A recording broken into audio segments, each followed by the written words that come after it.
يا من له صبري وكل شكايتي وبقربه كم تنجلي أشجاني. الحمد لله كما أمر، والصلاة والسلام على سيدنا محمد خير البشر وعلى آله وصحبه ومن اهتدى بهديه وأتمر. Chers frères, chères sœurs, salam alaikum wa rahmatullah.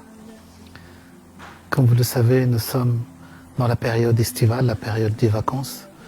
Et il faut profiter de son temps, de ce temps libre, durant ces vacances-là, pour avoir des vacances qui sont centrées sur le Coran, sur la parole d'Allah subhanahu wa ta'ala.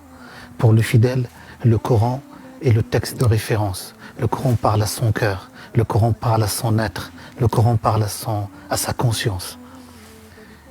Et le fait de consacrer son temps à lire le Coran, à le mémoriser, à le comprendre dans ses moindres détails, c'est un acte de foi qui fait évoluer le fidèle dans son cheminement vers Allah subhanahu wa ta'ala, dans sa relation avec Allah azza wa jal. Le prophète Mohammed sallallahu alayhi wa sallam nous disait justement afin de que nos aspirations, nos hautes visées s'élèvent moralement, spirituellement. Il disait que Allah subhanahu wa ta'ala, il y a des gens qui sont la famille de Dieu et son élite privilégiée. Ahlullahi wa khassatuh. Ce sont les adeptes du Coran. Ce sont ceux qui ont fait du Coran la centralité de leur vie, la centralité de leur cheminement.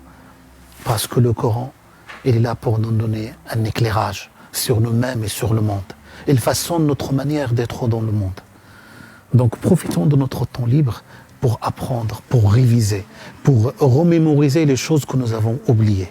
Que ces vacances-là soient, que chacun et chacune ait la ferme résolution de renforcer, de consolider sa relation et son lien avec le Coran, afin, comme j'ai dit auparavant, de sortir de la plainte des messagers, parce que dans le verset coranique, le messager s'est plaint auprès de Dieu.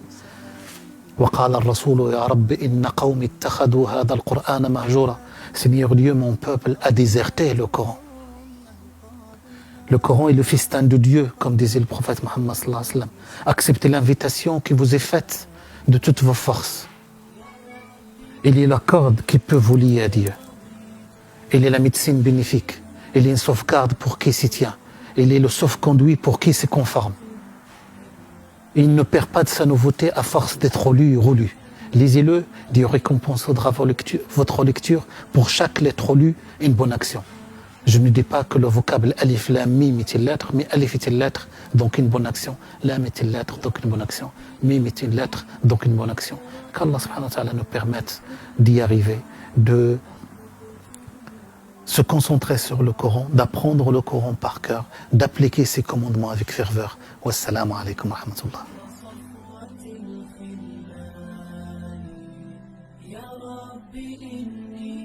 قد رضيت بكل ما قد ذقته من لوعة الحرمان فاكتب بجنات الخلود.